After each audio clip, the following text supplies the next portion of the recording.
Hello, hello, ladies and gentlemen. This is your girl Mitzi, and this is Mitzi. Let's think about it. Today we are thinking about marriage advice. Yes, ladies and gentlemen, that is the thinker that we are thinking about with Monica here, who's going to really help us think about this in a whole new way. So thank you so much, Monica, for coming onto my show, sharing your time, your perspective with me. You could be anywhere in the world, but you're here with me. So I thank you for that. So let's dive right in, right?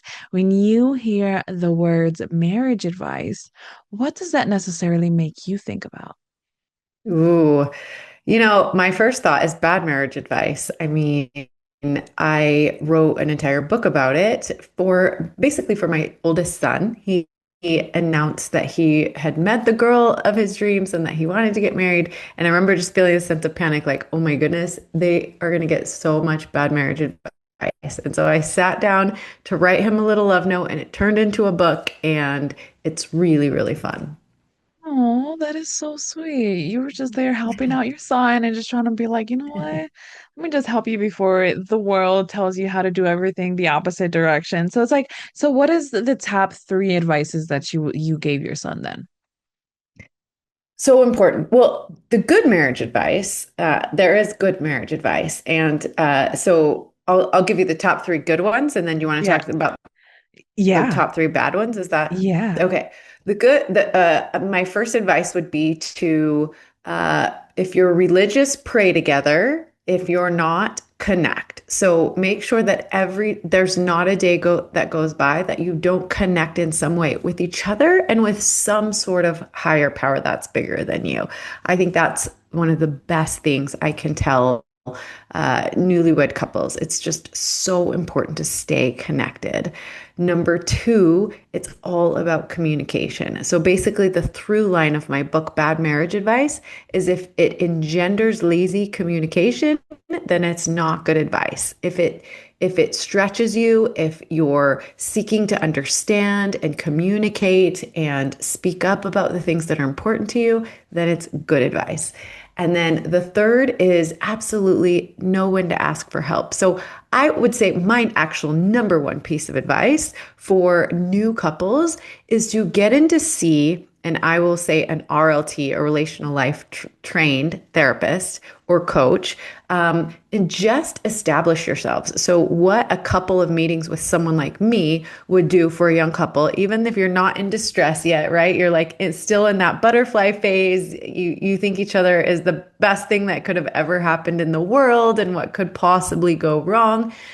What a good coach will do is help you understand your relational dynamics. Like, where do you go, when you get upset? Do you go one up? Do you tend to go one down? Are you walled off or boundaryless? What maybe is some trauma that could get in the way? What are your losing strategies? What questions do you have about sex, money, communication? And then they'll give you some really good tools for repair and making requests of each other, learning how to stand up to each other with loving power.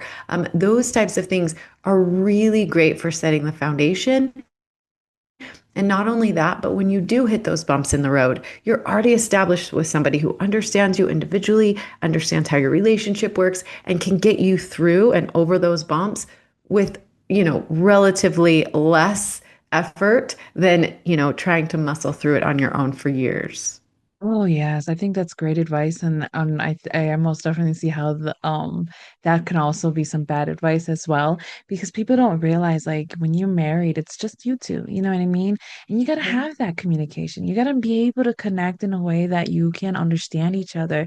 And when you don't have that person in the middle, just like being like, hey, I see what you're saying and I see what you're saying, but you guys are not seeing what you guys are both saying. You know what I mean? Correct. Like having Right. that outside source truly does bring things into perspective because we can be in our mind so much and so much that we assume that the other person that we're married to or with is has that telepathy. You know what I mean? Just because we've been together for so long or we're in love or whatever, it doesn't necessarily mean that we have that telepathic waves of just I should just know or you should just know. Like that's not a thing, you know what I mean? Like people really do need to connect in a way and have that person to really be able to provide that understanding because when those waves come, ooh, those storms will come. You need to Right. have that stamina, you know what I mean? So I guess it leads me to my question. Have you ever got like what's the worst advice that you've ever gotten in your marriage for your marriage when you were first starting out? So much bad advice. I mean, the book includes 15 different pieces of bad advice. And what you were talking about, this idea that if they loved you, they would just know what you're thinking or know what you need or know how to help you. That's actually chapter 3 of the book. And so I do a whole chapter on like it doesn't matter how much they love you, how well they know you, how long you've been together, they're not going to be able to read your mind. That is not like any type of indication of how much somebody loves you. And so Right. learn how to speak up, learn how to ask for the things that you want and need. Don't just expect your partner to know. Mhm. So that's so important. And I would say that that was bad advice that I was kind of operating under. I was kind of like, I thought, once I met Prince Charming, it was going to just be like a fairy tale and he would just know how to help me. Like, why? Like, I'm not that complicated, right? But, nobody is a mind reader. I mean, that's Yeah. what makes communication so important. But I would say probably the most detrimental piece of advice, and I remember so clearly standing in the line greeting the wedding guests and an older couple that we really looked up to, respected. They were very happily married, been married for a very long time. And that's what usually happens is I remember they went through the line and they were like, remember, don't go to bed angry. And I was like, okay, I'm on it. And, for the first several years of marriage, I can't tell you how much sleep I lost just spiraling into the abyss because we would be grumpy with each other late at night. We were irritable, it was like quick triggers. And my husband would be like, I'm done with this conversation. It's not going anywhere. I'm going to bed. And here I am, like, no, you Yeah. can't go to bed. I'm so upset. And so I would like sit on my side of the bed and just like sob loudly, hoping that he would like wake up and just want to comfort me. Or I'd, like jostle him awake and be like, don't you remember we can't go to bed angry? And, over the years, I've just learned, wow. But really, I had to do a lot of introspection. Like, why is this so hard? I mean, yes, somebody gave us that marriage advice, but for me, with like lots of abandonment issues from my childhood, I would feel very abandoned. Like, oh my gosh, he's going to wake up and be like, this is too much trouble. I'm out of here, right? Like, I felt like it was going to Yeah. get worse overnight. Yeah, And that's the true. reality is when I could communicate this to him, when I could communicate my fear, like I don't, it makes me so nervous when you can go to bed and I'm upset and like you don't care and this is how I feel. And he was like, that's not it at all. Like I'm not going anywhere. I just like I don't think we're gonna have a good, effective conversation late at night. I mean, he was like very wise in this. And I was like, okay, you're right. And I'm like, so what if you just said, I love you. I'm not going anywhere, but I gotta get some sleep and let's revisit this in the morning. And Yeah. what happened was amazing because him saying that would allow me to kind of settle down my nervous system enough that I could go to sleep. And always he wakes up before me and he would roll over, put his arm around me, and say, I am so sorry. I was really tired last night. I disrespected you. I apologize. And I was like, yeah, cool. And so if we needed to talk about it further, we would. But a lot of times it was just like, you know what? We were tired. We were done for the day. We just needed to get some sleep.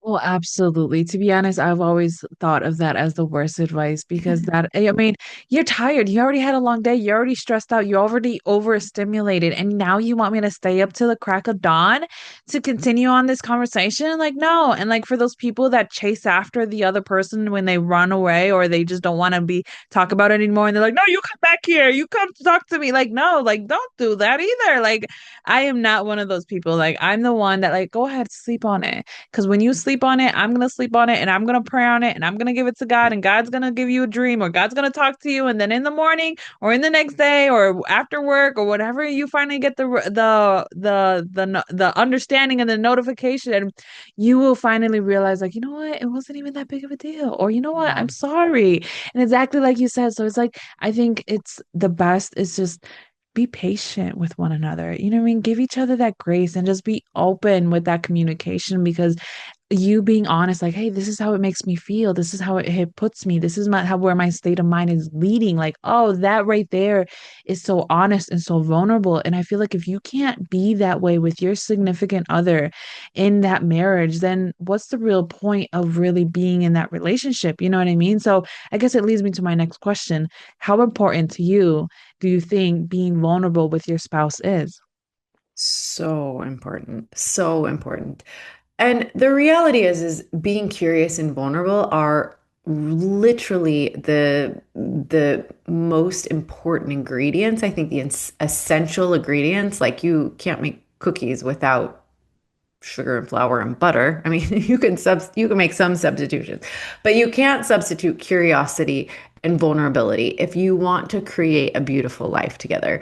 And it is hard for a lot of people to be vulnerable. Like we say we want to be seen, we say we want intimacy, but it's actually very difficult for most of us, especially, when we grew up in families where we had to defend ourselves, we had a critical, parent or, where there was a danger of losing love. For me, that was very prevalent in my childhood. It was like, man, if you make a mistake, love just gets pulled away from you, right? And so for me to be vulnerable took a lot of courage for me. But yeah, I mean, there are people that can help. There's, things that you can explore and discover about yourself, but being vulnerable is absolutely essential to intimacy and connection. Oh, absolutely. I think that's a very valid point. And I think it leads me to my next question. Like, how important would you say is our self-talk, even in a marriage? You know what I mean? I mean, does that make sense? Yeah, absolutely. I mean, marriage, so a big myth that I talk about is, this idea of becoming one, like you're all of a sudden two halves of a whole or something. And it's this like Jerry Maguire idea of you complete me, right? Like you've got to have a really strong sense of self. If you want to have a strong relationship, you've got to have a strong sense of yourself and who you are. One of my favorite movies that on this topic that I love to suggest that couples watch together is The Runaway Bride with Richard Gere and Julia Roberts. It's so good, but it really does a good job of bringing out this concept of self-abandonment. So I think the temptation in a lot of us to create a really good relationship is to kind of abandon parts of ourselves. Like, oh, it doesn't really matter. I like all kinds of eggs. So whatever your favorite kind of egg is my favorite kind of egg. Or, however you like my hair is how I'll wear it. Or, we abandon ourselves. We Yeah. think my opinions aren't as important, right? That self-talk. Like, maybe you got that wrong. Maybe you should just, agree to keep the peace or whatever it is, whatever that self-talk Yeah. is. The stronger you can be in yourself, the stronger you're going to make that relationship. And I like to explain this in like a math concept. So I'm like a very like left brain, like I like right and wrong answers, which is not great. I've definitely had to like work on that. But for those of you who love math problems, if you think about relationships in terms of multiplication, if one of you or both of you is not showing up fully, meaning like you're scared to express your opinions, you kind of stuff your feelings down, you're like, oh, I just maybe that doesn't matter. I just want to make sure that I'm keeping the peace or whatever it is. If you're showing up as a fraction, you have two fractions, you get even less of a fraction, right? What if you have Yeah. one person that's showing up fully, like maybe they're kind of the dominant one in the relationship, and you're only showing up halfway? You're still only half of a relationship. But if you have two strong holes, like a one and a one, then you can be one, right? You Yeah. get one times one is a really strong one. Yeah. Oh, I love that. Oh my goodness, I love that analogy. That's the best way I've ever heard it because when you put it in that sense, you can really think about, okay, and reflect back, like how many times did I see my relationships fail because I stepped back or I wasn't being honest and I was allowing this merging to happen in a matter that wasn't supposed to happen. And Mhm. we are really that's really something that we really don't think about because the relationships that truly last, the relationships that find joy, the relationships that they really feel like, oh, I married my best friend and there's joy every day when I wake up and every day when I go to sleep. I mean, yeah, there's going to be hiccups here and there, but you know how to handle them because you have that sense of understanding. You know what I mean? You have that strength within you that even if if he didn't make up his whatever for the day, it's okay because I got you. You know what I mean? And I feel like Yes. this concept of 50-50 is so irritating because it's like you have to put your 100 even if the other person's not putting their 100 because at the end of the day it comes to your character. You know what I Mhm. mean? Mhm. And that's what somebody falls in love with. You know what I mean? Is that character. And why would you just throw it away as soon as you say, I do? Like, I do, but I no longer am that person you once knew. Like, no, come back to me. This is why I love you. You know what I mean? So it really does put it into sense. Like, we really have to realize, like, what we do, how we talk to ourselves, how we show up in the relationship really does matter. Goodness gracious. So I guess my next question is, why do you think marriages fail? Mm. Well, you're touching on a topic that's really important and overarching in our relationships, and that is making room for both individuals in the marriage. And then if you have kids, making room for them as well. Like you want to be able to make room in the relationship for everyone to be who they are. And that includes making mistakes and being imperfect and changing their mind and all of those things. A lot of the couples that I see are actually couples who come to me and they're like, my partner's changed. like, like, duh, right? Like they're no longer the person I married. Yeah, they're not even the person they were yesterday because they've learned things, they've had experiences, they've changed their mind. Like they're growing, they're evolving, and that's what life is about, right? But a lot of my couples, one or both of them is going through a faith transition, or, they want to change jobs, or if they've realized something isn't working for them, or, it's a mom that wants to go back to work and like pursue her dreams, right? And so it's tantamount. It's really important that you learn how to make room for both individuals to become the best version of themselves. And that means they're going to disagree with you. They're going to change their minds. They're not going to be the same person you married. They're going to, they might change big parts of themselves, like values or goals or dreams or ambitions, right? And it's about learning how to navigate that together. It's my husband and I don't feel like we could have come from more opposite backgrounds. We were raised with different religions. We were raised in different parts of the country. We were raised by very different, parents, in different circumstances. He was super, super poor until about high school, where, his dad started making some money. I was really, really well off until high school. My parents got a divorce and then we had nothing. So, I mean, so many things we are opposite. We have different perspectives. And now when it comes to things like as important as religion, we fall on very different ends of the spectrum when we talk about certain things, but we love and respect and we trust each other, right? And so we just get really curious about what are you experiencing? What are you learning? How are you evolving? What's exciting to you? And we've been able to raise our children and create a life that we love together, even though we're so different and we have different goals than we're very different. Oh, I love that. I love that because it just shows that just because you're different doesn't mean that you guys can't be together and it doesn't take away from who you are. You know what I mean? Because the foundation is love. And then the Hmm. foundation after that is respect. And Hmm. then after that is understanding. And then Hmm. after that is acceptance. You know what I mean? And it just goes up and up and up from there. And Yeah, it's so good. obviously it's going to be subjective for every person because everybody's relationship is different. But the essence is that you're looking for the long term. You know what I mean? You want to do that. I say I do, and I'm never gonna go out again. You know what I mean? I'm not out here fishing for any more fish. Like you're my fish. We're gonna make this work. You know what I mean? Like it's one Right. of those when you decide to say I do. You decide that you want to marry that person. You're really deciding wholeheartedly that this will be for the long run. And you got to expect your mind is going to change.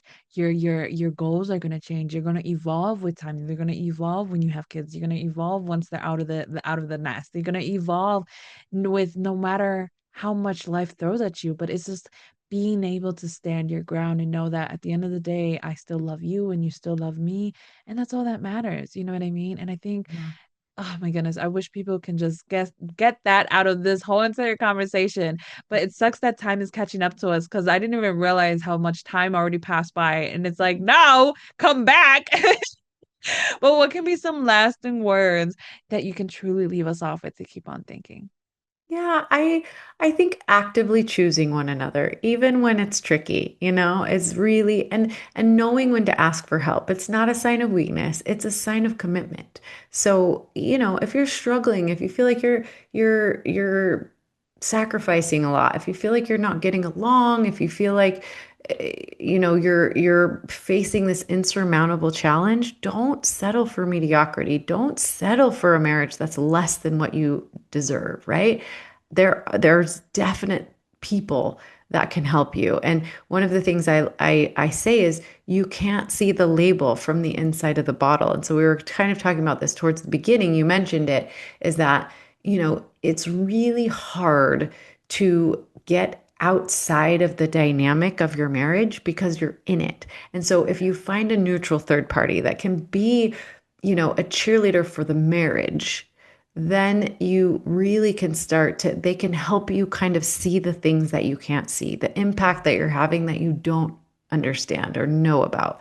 And so, yeah, I would just really, and just in closing, say, if you need help, reach out and ask for it.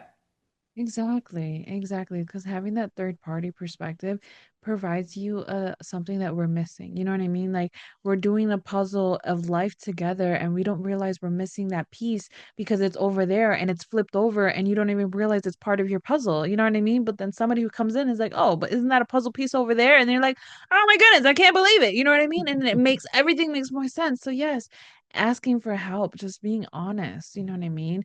And just Mhm. not being afraid. Like there's really no judgment when you find that person that who really wants the best for you.